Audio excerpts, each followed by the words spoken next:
राजा राम का आदेश अटल है लक्ष्मण। तुम सीता को अयोध्या की सीमा से दूर वन में छोड़ा।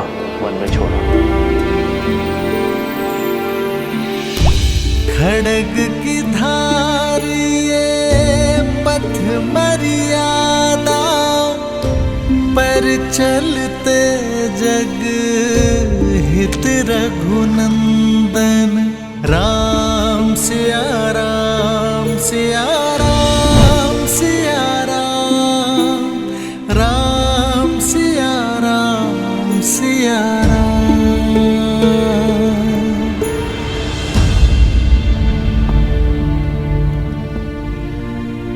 सात कुछ ही पल शेष है, अब उसे उदासी के सागर में डुबोना है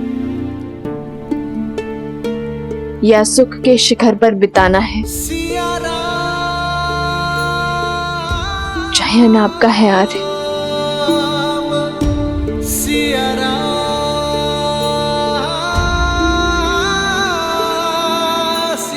बैठो सीते।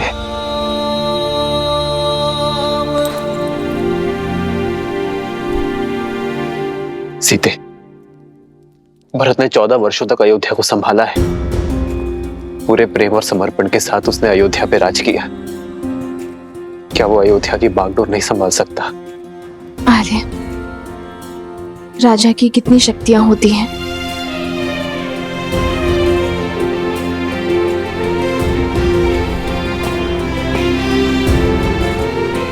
समय की व्यथा को यह प्रश्न शोभा नहीं देता सीते। ये मेरे प्रश्न का उत्तर नहीं है आर्य। एक राजा की 3 शक्तियां होती है सीते। गुरु और ऋषि राजा के प्रण शक्ति होते हैं। न्याय और विद्या राजा की मन शक्ति होते हैं। सेना संपत्ति राजा की देह शक्ति होती है।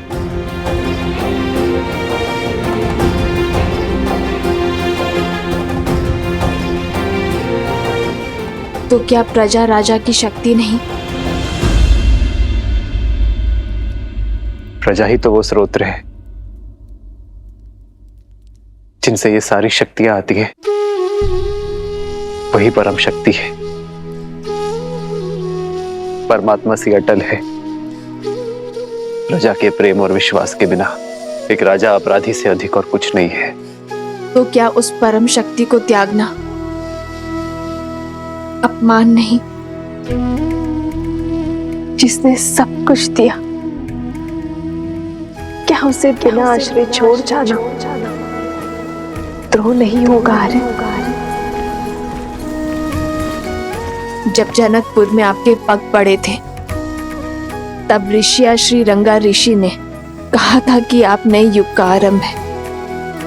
शत्रुओं का नाश कर प्रजा के आज की रक्षा तो हर प्रतापी राजा करते हैं, किंतु पूजनीय वो होते हैं जो नए समाज का निर्माण करें,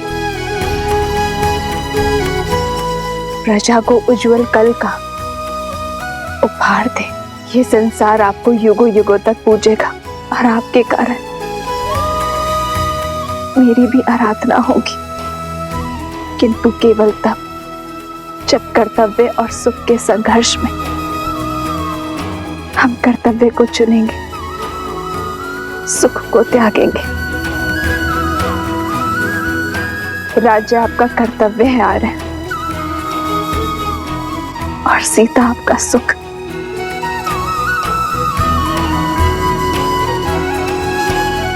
राज्य को त्यागने में स्वार्थ है और सीता को त्यागने में परमार्थ। राम के साथ सीता का नाम सदियों के लिए जुड़ा रहेगा आर्य।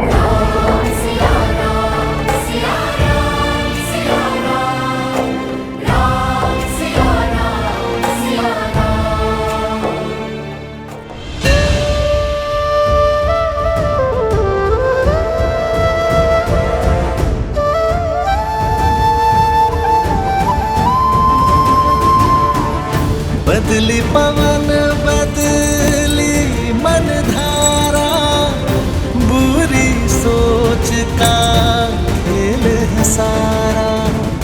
छूटा ना वनवास ये पूरा, मर्यादा का समर अधूरा कैसे करे हमार ये राम सिया राम सिया राम सिया राम।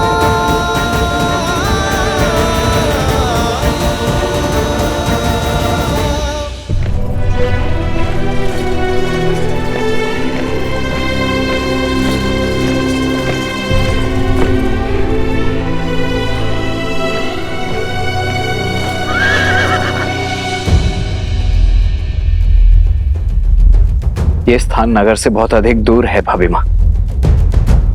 क्या मैं यहीं आप नहीं लक्ष्मण भैया, यहाँ की वनस्पतियां अयोध्या के समान है।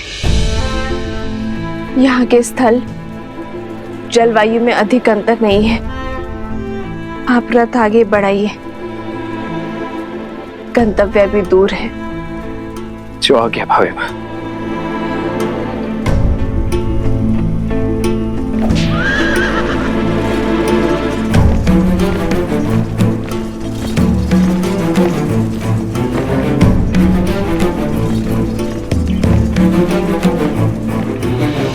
रुक जाइए लक्ष्मण भैया,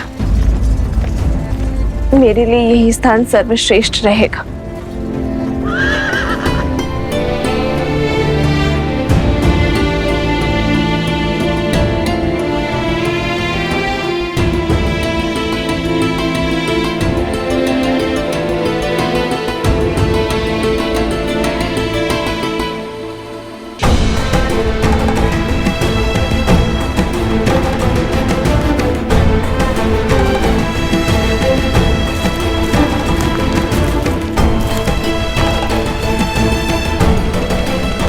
ये वन तो अत्यंत घना है भाभी माँ। यहाँ तो संकट भी 100 गुना अधिक होगा। संकट की चिंता नहीं है मुझे लक्ष्मण, क्योंकि मैं वनवास को जा रही हूँ। संन्यास का नियम कहता है कि दृष्टि की सीमा से परे परिवार को, स्वर की सीमा से परे मित्र को और स्मृति की सीमा तक शत्रु को रखना चाहिए। मुझे अयोध्या की स्मृति की सीमा से परे जाना ही होगा लक्ष्मण भैया, ताकि अयोध्या की प्रजा को राजा राम पर पूरा विश्वास हो जाए। नहीं, क्यों भाभी माँ? मुझे समझ नहीं आता, मुझसे इतना बड़ा पाप क्यों करवाया भैया ने? 14 वर्षों तक मैं आपके दुखों का साक्षी रहा हूं। एक राजा रानी को असहाय होकर वन वन भटकते वनवासियों का जीवन जीते देखा है मैंने। भांति भांति के कष्टों को सहते देखा है। उन्हीं कष्टों की अग्नि में आपको पुनः झोंकने का कार्य मुझे ही क्यों दिया गया?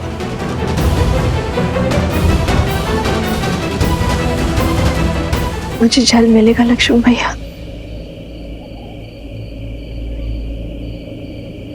जी भाभी माँ।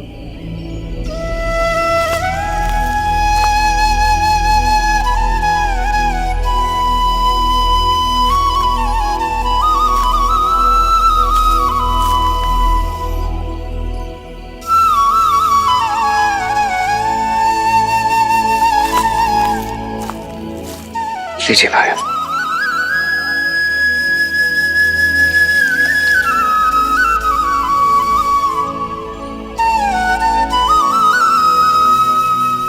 संसार में केवल जल है जो अग्नि को बुझाती है। यही आपके प्रश्न और पीड़ा का उत्तर है। केवल आपको ही चुना, क्योंकि 14 वर्षों में केवल आप ही मेरे और श्री राम के इस अयान के साक्षी बने। इन 14 वर्षों में श्री राम और मैंने आप में पुत्र देखा, जिसने अपने सारे समर्पण को समेटकर अपनी भाभी माँ के चरणों में रख दिया।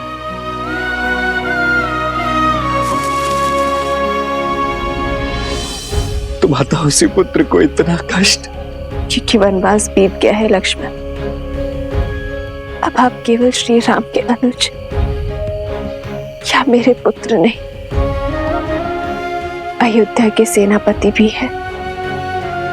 और सेनापति का समर्पण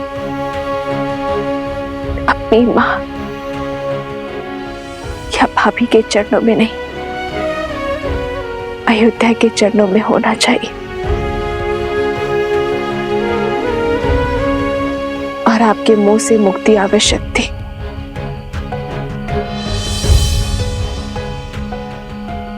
सेनापति का पद पाकर भी इतना बड़ा पाप करने का साहस नहीं जुटा पा रहा हूं मैं भाई मां।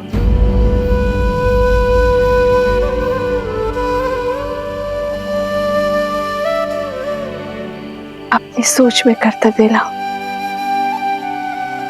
भुजाओं में बल और कर्म में साहस स्वयं आ जाएगा। राजा की आज्ञा का पालन करना आपका धर्म है और मेरी भी यही इच्छा और आज्ञा भी है। स्मरण रखिएगा भैया, मैं रहूं या ना रहूं, मेरा आशीर्वाद सदा आपके साथ रहेगा।